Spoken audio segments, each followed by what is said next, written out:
What's up, guys? It's MB Boxing. I just finished up watching Gabriel Gollaz versus Steve Spark, and this was a 10 rounder in the super lightweight division.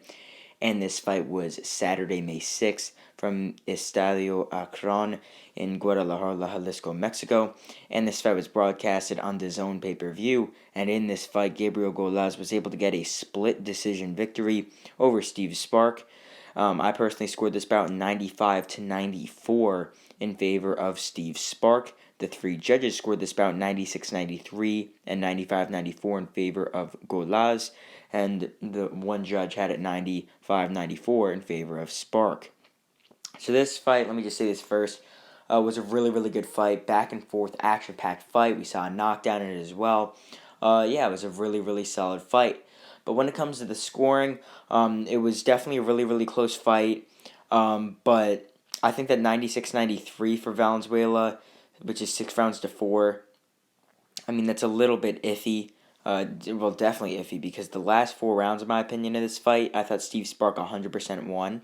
And then there was obviously earlier rounds that Spark did better in. I mean, even though this was a really, really close fight, I mean, it is really, really tough to pick some of these rounds that specifically that I gave to Spark and give them to Gollaz. But nonetheless, it was still a very competitive fight.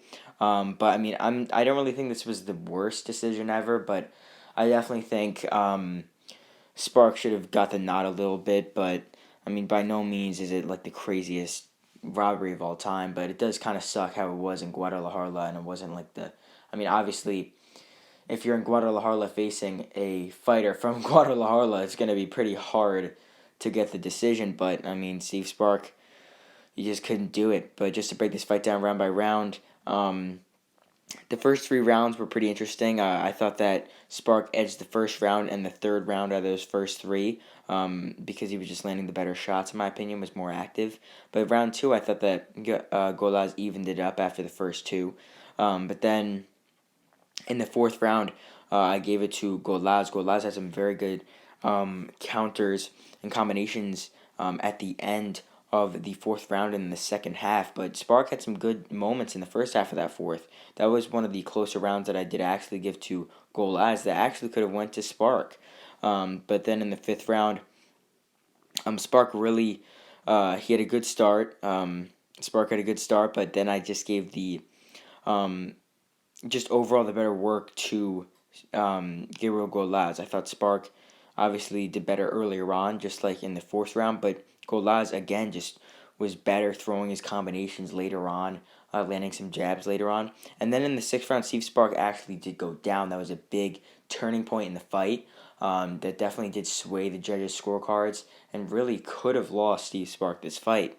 It definitely did. I mean, without the knockdown, I mean, who knows? It really could have went in Spark's favor without that extra point. Or even if there wasn't a knockdown and then Spark could have just done the better work. I mean, really, Steve Spark's definitely going to be kicking himself because of that 6th round, because that one little point there swung the fight in Gollaz's favor. But then in the 7th round, there was more big combination from Spark. It was a very big round for him. After getting knocked down in the 6th, he had a massive 7th round that actually almost stopped Gollaz. He was hitting with big shots, combinations, backing him up. Gollaz wasn't really defending himself. But then in rounds 8, 9, and 10, Spark was just the better man. Gollaz looked dead tired, couldn't really move at all, had his hands down, was just getting hit, not really doing much. I thought those were clear rounds for Steve Spark. And if you did watch this fight, comment down below how you scored it. But this goes into question, what is next for Gabriel Gollaz? So, I mean, the Zone has been putting on some of these decent 140-pound fights recently. Most likely for Gabriel Gollaz, I think we're going to see him face someone of the likes of maybe a Liam Paro or possibly a Richardson Hitchens, someone like that. Most likely Richardson Hitchens. But if Spark would have won this fight, I would have thought that they would have done the rematch with Montana Love. But for Gabriel Gollaz, he already fought Montana Love, lost a close decision on the judges' scorecards. So possibly, maybe that's a fight. We could see a rematch between Montana Love and Gabriel Gollaz, but it's not really a wanted rematch.